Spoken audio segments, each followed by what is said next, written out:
Hey everyone, this is Hypo Al, welcome back to more Let's Play Kirby's Dreamland 3. In the last episode we finished Sand Canyon, and in this episode we'll be starting level 4, Cloudy Park.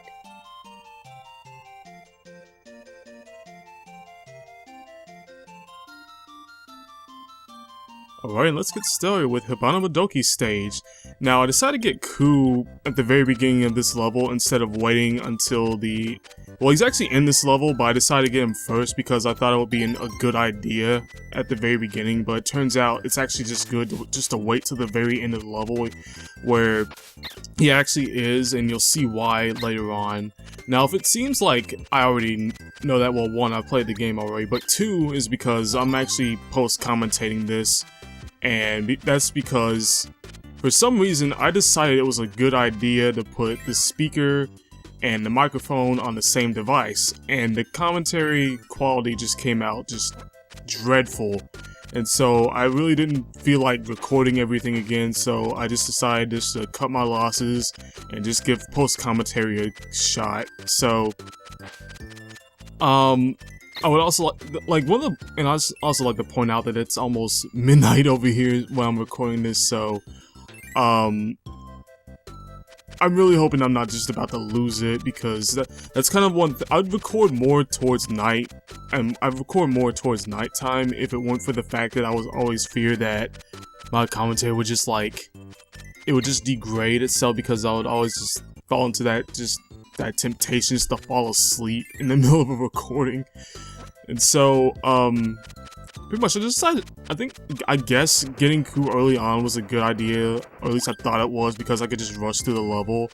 But just for parts like this, it just required, I felt like just going as Kirby would be the best option here. And if you couldn't tell already, you can get just about every partner in this level that you can. And so here is actually one of the power-ups that we need, or the power-up that we need in order to get the Heart Star for this level. This is pretty much just a Feather Duster with Ku and the Broom ability, so it's really good at close quarters, but that's basically it. It's almost just like a broom sword, pretty much. And so down here is an invincible lollipop if we want to get it. I guess it was a good idea in theory, just to get it, just to rush through this part in particular, and just to rush through everything, but that's about it. I guess it's okay.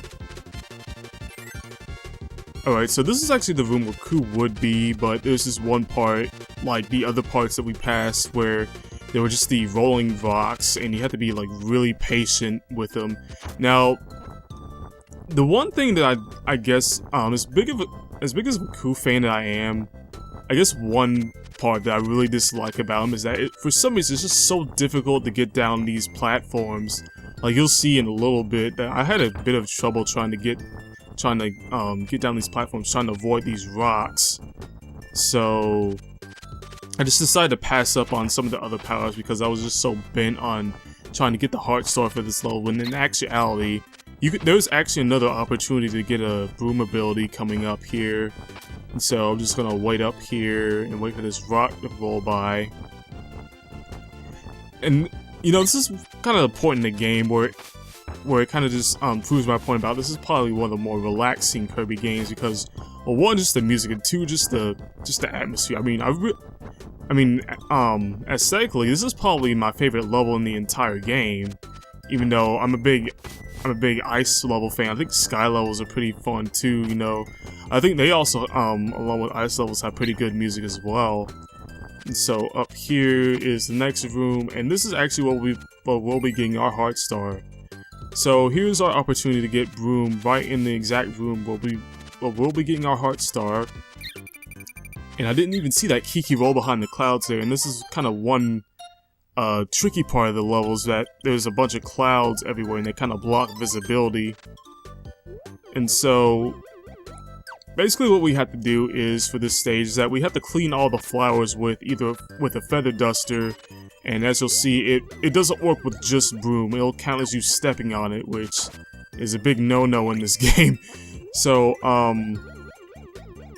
that's pretty much it. Just And I decided to get it with Coop, but you can also get it with Rick if you're that.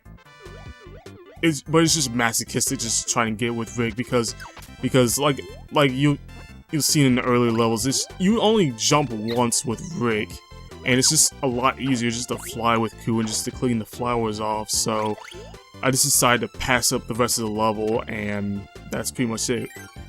And I will be showing the successful attempt at the end of this video.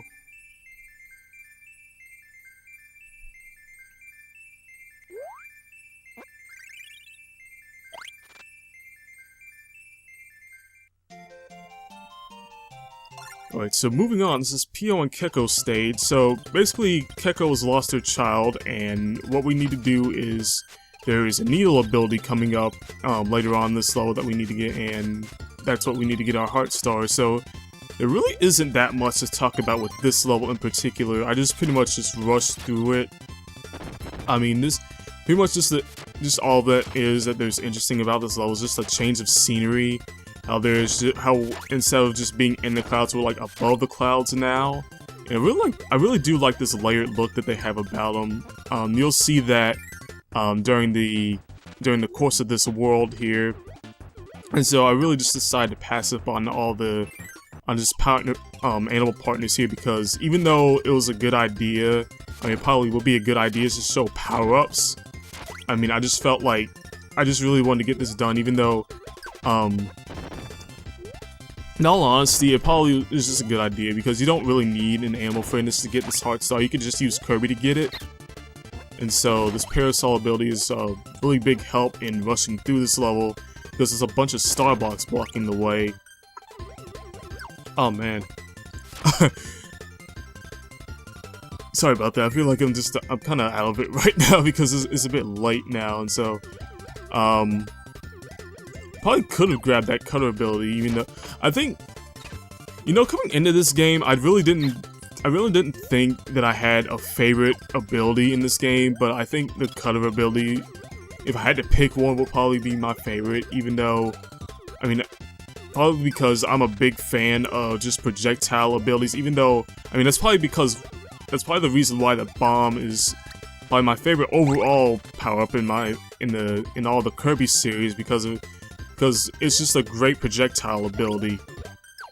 And so coming up, you'll see all the Scarfy enemies. These are returning from, I believe they first appeared in Kirby's Dreamland. I could be wrong, but this game they get a little bit more confident in themselves, because if you get close enough, they'll start chasing you. And so what you don't want to do is try and inhale them, because what they'll do is they're kind of like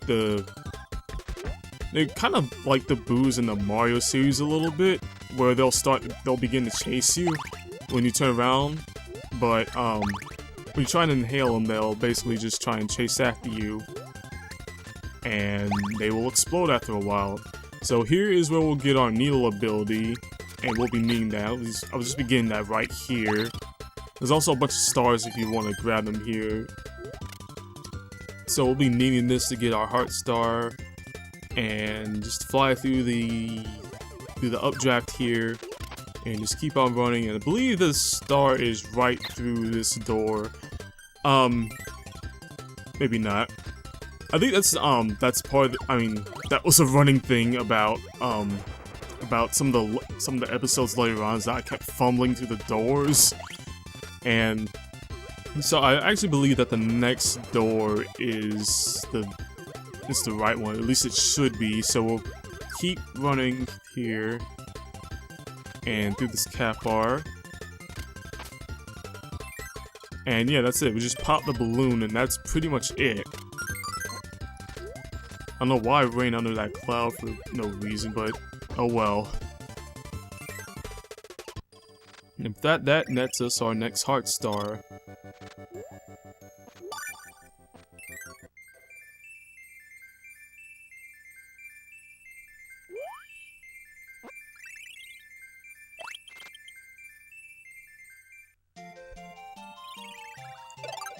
Alright, on to the next stage. This is Tama-san stage, which, fun fact, that's actually a combination of two Japanese words. Tama being meaning sphere, and San meaning 3. So he is literally 3 spheres if you caught that on the level select screen.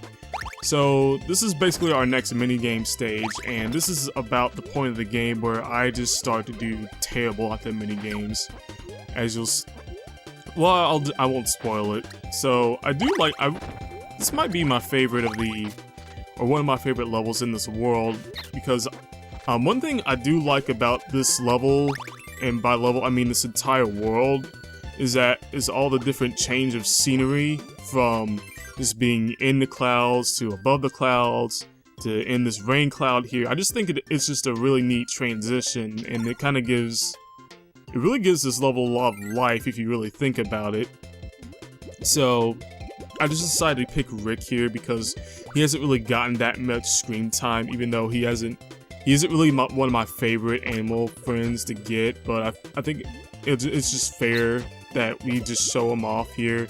So instead of inhaling underwater, Rick will basically act just like Kirby and just shoot bubbles at the enemies here, which is actually kind of a useful power-up underwater if you don't have one, because some of the power-ups don't necessarily work underwater.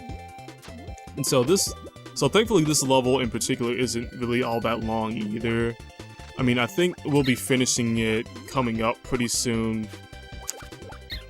I mean, I know we will because I've played this level before, so I think this is it. So past this part will be the actual minigames. So if we just go into these blobs, and you want to shoot in this kind of lightning pattern, because there'll be peppy sodas here free of charge, so just shoot through there and shoot straight up, and through this door is our minigame. So basically what will happen is there'll be different Gordos of different colors, and you have to pay attention and guess how many Gordos of that color that Tama-san asked for. And here, I just sat there and just thought about it for a while, but I believe there were 6 red Gordos. Could be wrong. What did I pick? Because I actually got this one right. Yeah, there were 6 of them.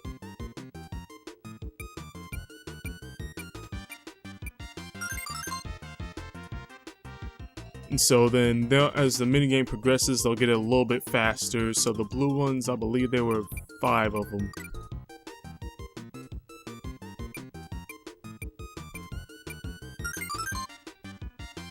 And then they'll just pop up and pop in. And also be careful not to guess any of the gray Gordos either. So yeah, there were 6 yellows, and that was it. So I'd just like to point out that I have yet to lose a minigame on camera.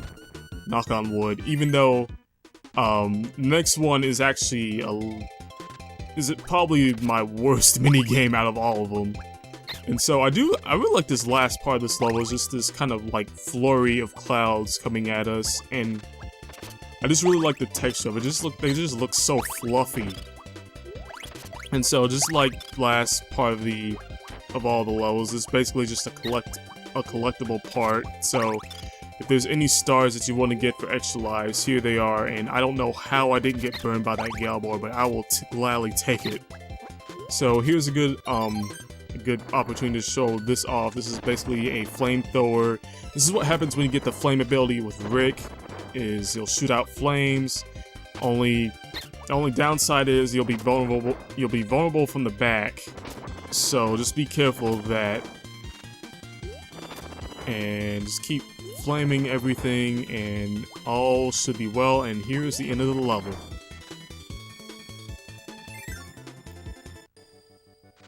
Alright, and that will net us another heart star.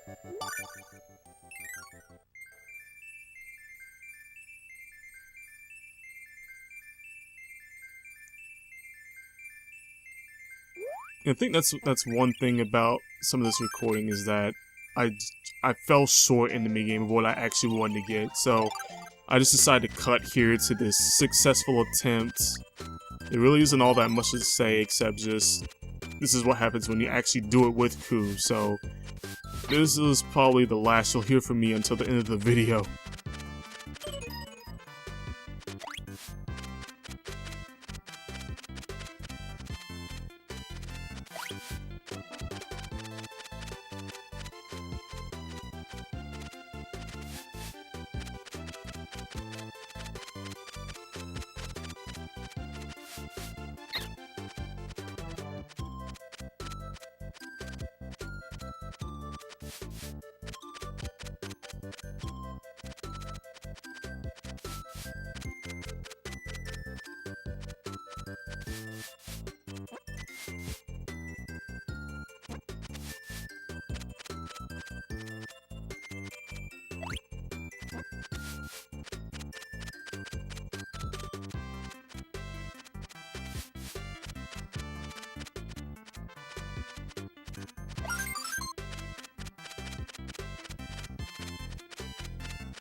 Alright, that's going to do it for this episode. I'd like to thank you all for watching. This has been HypoAllo, and until next time, I'll see y'all later.